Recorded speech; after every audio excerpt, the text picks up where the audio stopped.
Sampai budaya itulah yang tidak kita sadari, atau pola pendidikan atau pola pengasuhan yang membuat generasi Indonesia itu ya seperti ini. Sampai sekian ratus tahun ke depan ya tetap aja korupsi itu ada.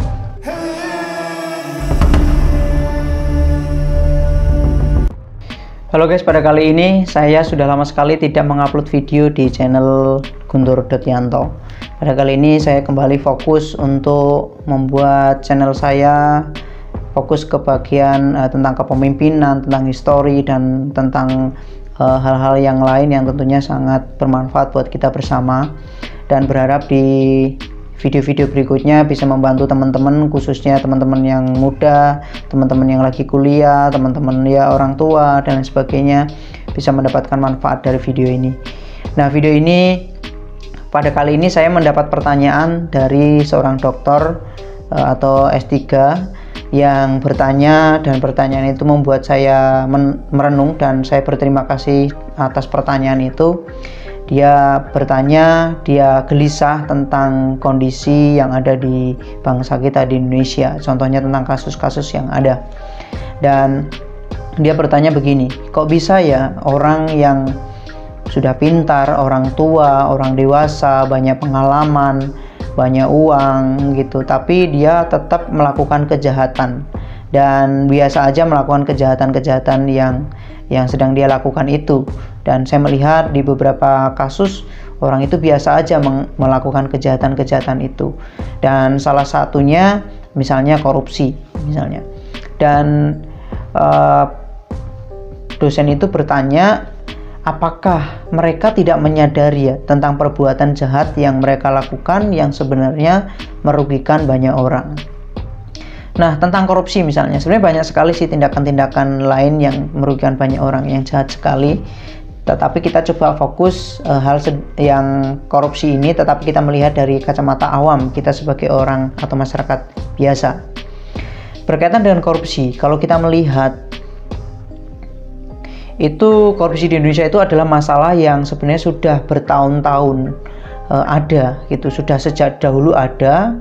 Kemudian masalah itu adalah masalah yang besar di bangsa ini dan luas sekali.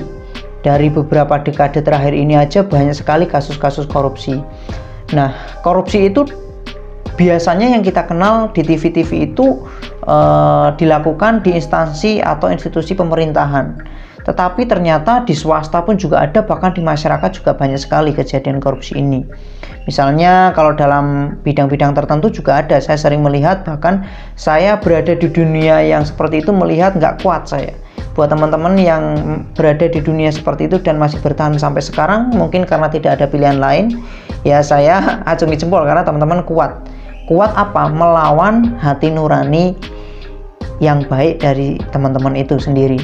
Jadi teman-teman kuat padahal hati nurani tidak cocok. Nah, karena saya tidak kuat, karena hati nurani saya bicara wah ini hal yang salah, hal yang jahat, maka karena saya tidak kuat, saya keluar dari komunitas itu.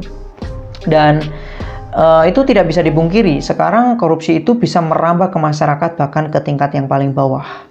Apakah ada yang salah dengan Indonesia sehingga pada titik ini korupsi tetap merajalela? Dan seperti kasus-kasus di TV mungkin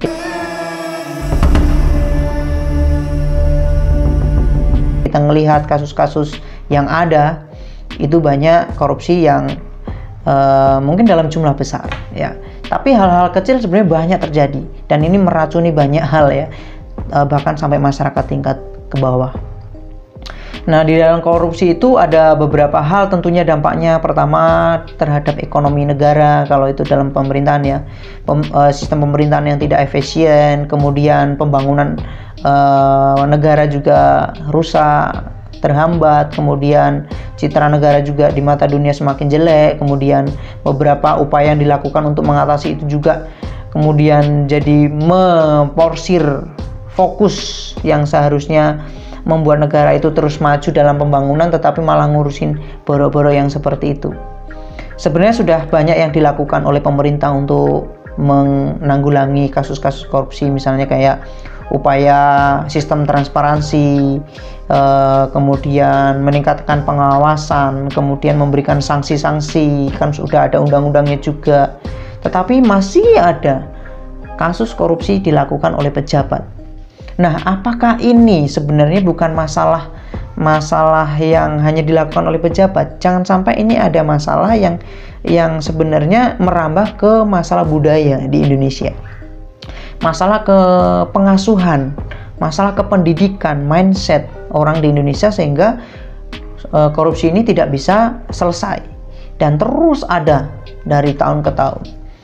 Nah, kalau korupsi kita melihat dari sumber umum, korupsi itu adalah tindakan yang dilakukan oleh seseorang yang memiliki posisi atau kekuasaan atau akses terhadap sumber daya untuk memperoleh keuntungan pribadi, karena korupsi ini tujuannya memang untuk keuntungan pribadi atau kelompok tertentu. Kemudian atau bisa disebut juga tentang penyalahgunaan posisi tersebut. Nah, korupsi dapat terjadi dalam berbagai bentuk, misalnya suap, misalnya kolusi, nepotisme, penyalahgunaan wewenang, anggaran, dan lain sebagainya. Korupsi tentunya dapat mengurangi efisiensi pemerintahan, merusak moral tentunya, mengurangi kepercayaan masyarakat terhadap pemerintah misalnya. Kemudian juga pembangunan juga terus tergerogoti alokasi dananya, sehingga pembangunan sosial pun juga menjadi dampak. Nah, kalau kita melihat undang-undang sejak lama, dari Undang-Undang Nomor 31 tahun 1999 itu tentang pemberantasan korupsi dan tindak pidana di Indonesia, itu tentunya juga sudah mengatur sedemikian rupa. Tetapi masih ada sampai sekarang, bahkan sampai ada perubahan-perubahan tahun 2016 tentang pasal 5A mengatur tentang pemberian gratifikasi, pasal 5B mengatur tentang pemberian sanksi pidana kepada perusahaan, 5C itu mengatur tentang pemberian sanksi pidana kepada orang yang melakukan korupsi dalam proyek pemerintah. Nah, banyak lagi tentunya.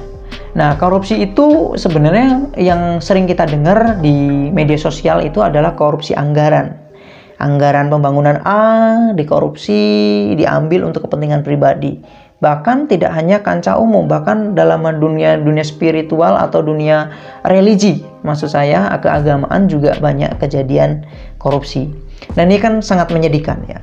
Nah, tapi ada korupsi yang sebenarnya lebih tinggi daripada hanya sekedar anggaran. Korupsi kebijakan maksudnya. Sejak awal sudah merancangkan kebijakan untuk kepentingan pribadi. Nah, ini sangat berbahaya. Oleh sebab itu, maka penting sekali kita menyeleksi dalam proses pemilihan pemimpin, karena pemimpin salah mengambil kebijakan tentunya juga itu jadi masalah yang besar.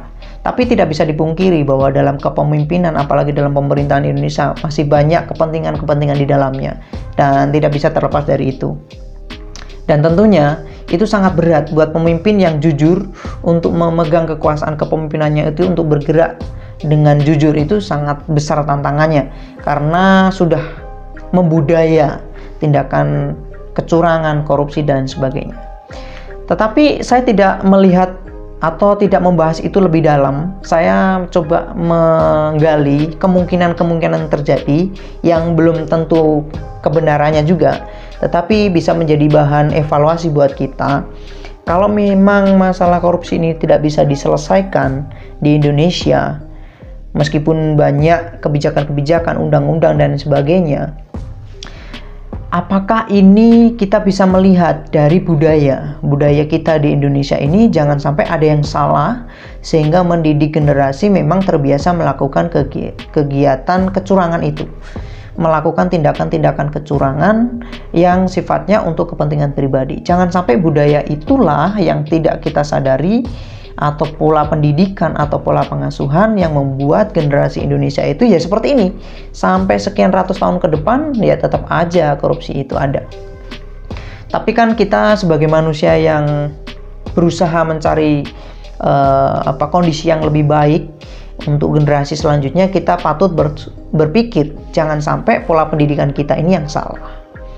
Maka ada beberapa hal. Saya di sini mencatat 5 hal kemungkinan itu terjadi, yang sebenarnya korupsi itu atau tindakan untuk kepentingan pribadi itu yang merugikan orang lain itu memang dimulai sejak awal yang tidak disadari. Nah, sebelum itu saya juga melihat, ini sesuai pengalaman ya, beberapa kali waktu saya dalam proses mudik misalnya, saya melihat ada ibu-ibu yang sudah dewasa banget gitu, sudah punya cucu lah intinya. Dia itu dengan mudahnya tanpa rasa bersalah menyerobot antrian. Misalnya antrian ke toilet, dia sering nyerobot. Antrian makan, dia nyerobot. Antrian apa aja dia sering nyerobot. Merasa dia yang paling penting, merasa dia yang paling butuh. Misalnya kayak di toilet, merasa dia yang paling kebelet di antara orang lain. Padahal dia di barisan belakang. Dia menyerobot, padahal ada orang yang lebih tua dari dia. Itu salah satu tindakan yang tidak bisa menjadi contoh buat generasi selanjutnya. Saya aja ngelihat sedih seperti itu. Nah, tapi kalau generasi kita, generasi berikutnya ngelihat seperti itu sebagai hal yang biasa, maka itu menjadi hal yang sangat berbahaya.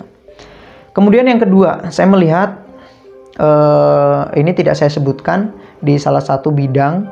Kemudian ada salah satu anggaran dari pemerintah untuk mengembangkan satu bidang tertentu, tetapi ada sekumpulan orang yang sepakat itu membuat proyek tersendiri sehingga anggarannya itu digunakan untuk membeli barang yang seolah-olah itu dibutuhkan dalam bidang itu, padahal barang itu tidak berguna apa-apa buat itu, sehingga hanya numpuk jadi sampah.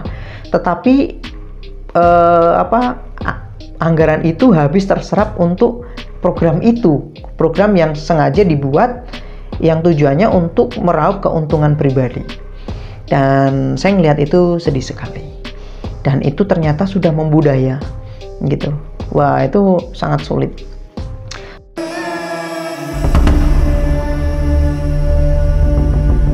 Oke, sekarang kita kembali fokus ke 5 hal yang coba saya soroti. Mungkin itu kita perlu evaluasi. Kalau kita tidak lakukan evaluasi dari sekarang, kapan lagi?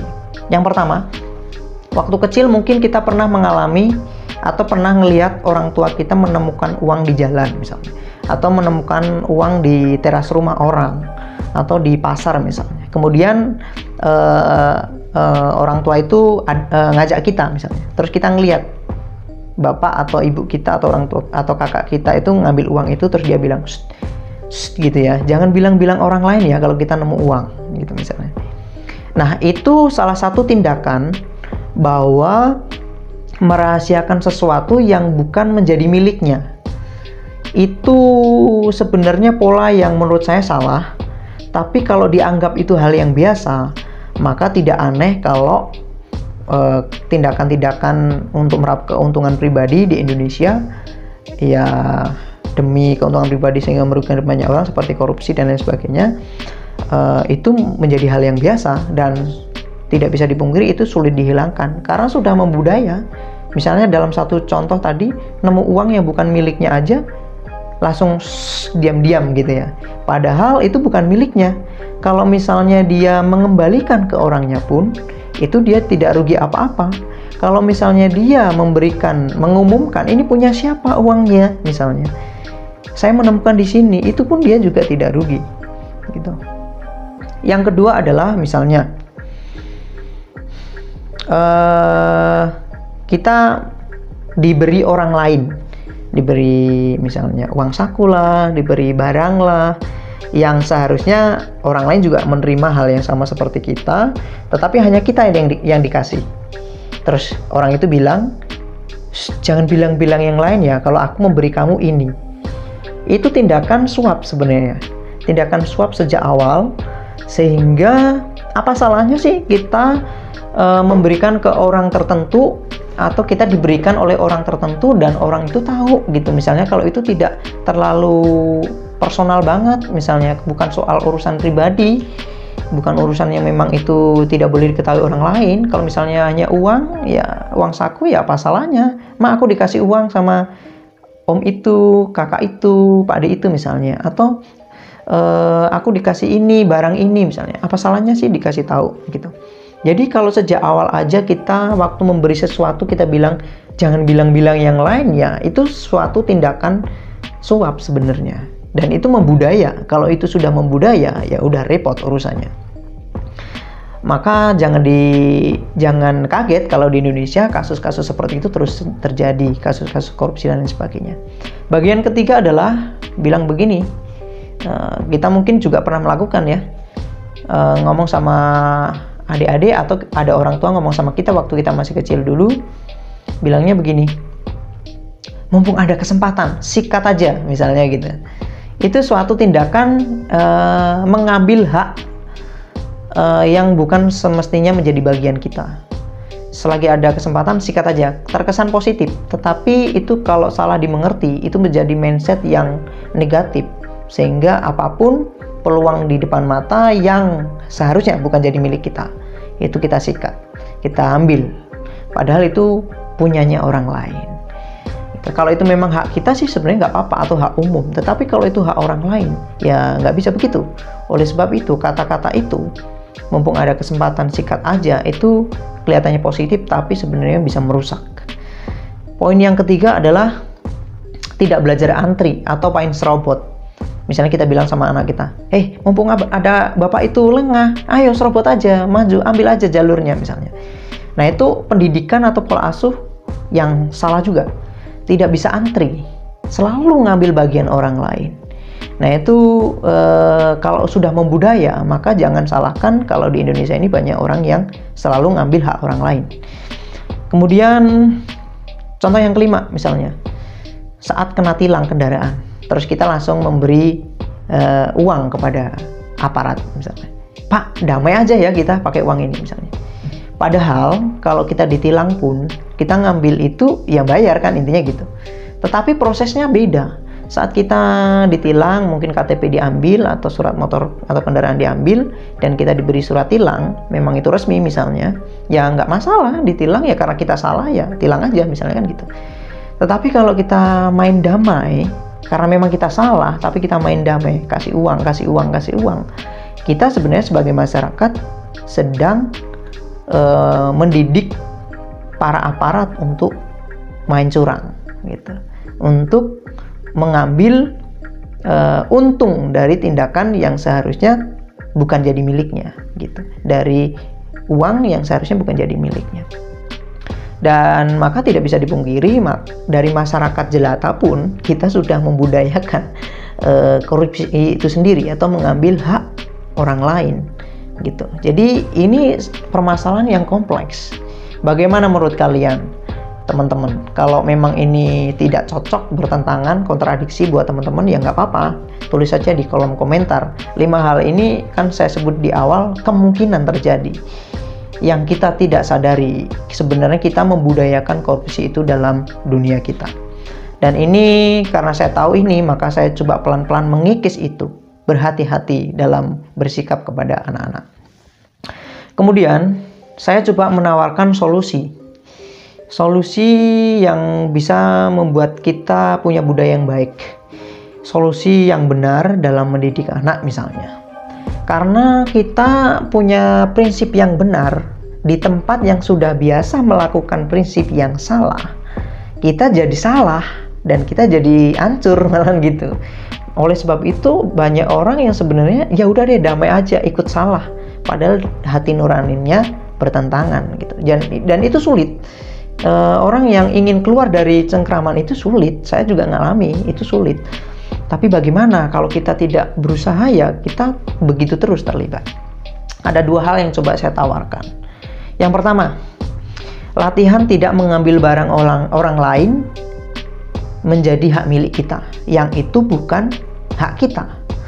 Misalnya nih, kita latihan di sekolah, kalau kita pendidik ya, kita latihan misalnya ada uang atau barang orang lain ketinggalan misalnya, ini punya siapa, ada uang jatuh di sini misalnya, terus nggak ada yang mengakui misalnya, terus ya udah, kalau nggak ada yang mengakui, bukan kita ambil jadi hak milik kita, bukan begitu ya, kita taruh di situ, bahkan diumumkan ini uang siapa. Kalau nggak ada yang ngaku, mungkin orangnya lupa juga gitu, yang pemiliknya, ya taruh aja di situ. Nah, kalau memang itu tempat yang nggak aman atau kena hujan atau apa, ya taruh di tempat yang nggak kena air hujan gitu, atau ditempel di dinding lah, dilem misalnya, ini uang siapa jatuh tadi misalnya. Misalnya ada murid yang bilang, Pak atau Bu, lo ini kan nggak ada yang punya, kenapa nggak kita ambil aja jadi hak milik kita? Kan boleh-boleh aja. gitu. Nah, dari situ kita bisa memberi pelajaran kepada mereka, memberi pengarahan bahwa nak, misalnya nih kamu punya uang dan ini milikmu, kamu lupa bahwa uangmu jatuh, kemudian karena kamu di awal nggak merasa itu uangmu, tapi setelah kamu dari rumah merasa bahwa itu uangmu, tapi sudah terlanjur diambil orang lain, gimana perasaanmu nak misalnya? Ya pastinya sedih kan, apalagi itu uang satu-satunya, uang saku atau uang tabungan atau uang orang tua, kan jadi sedih karena misalnya gitu. Jadi dari proses itu tadi, latihan tidak mengambil barang, mengambil porsi, mengambil hal-hal yang milik orang lain menjadi hak pribadi sendiri. Latihan tidak melakukan itu dalam pendidikan kita, atau dalam kita mendidik anak, dalam kita bekerja, dalam hal apapun.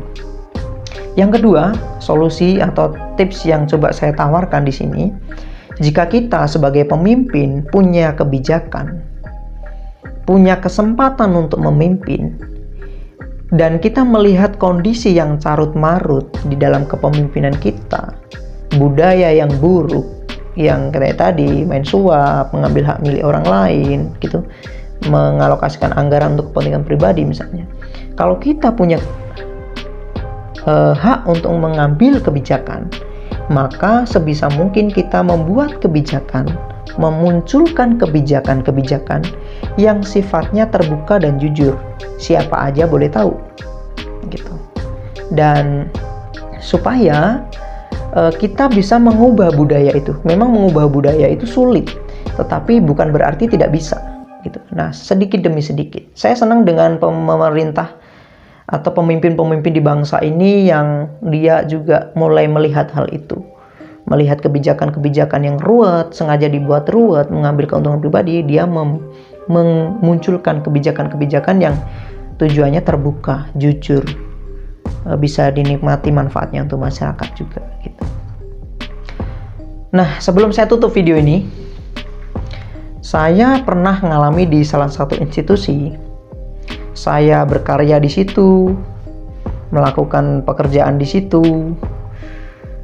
Tapi saya saat ingin melihat perkembangan laporan keuangan, karena saya bukan bendahara ya, saya pengen melihat apakah ada kendala dalam keuangan, apakah ada hutang misalnya, apakah ada kekurangan misalnya, atau anggaran kurang, operasional terlalu membengkak misalnya.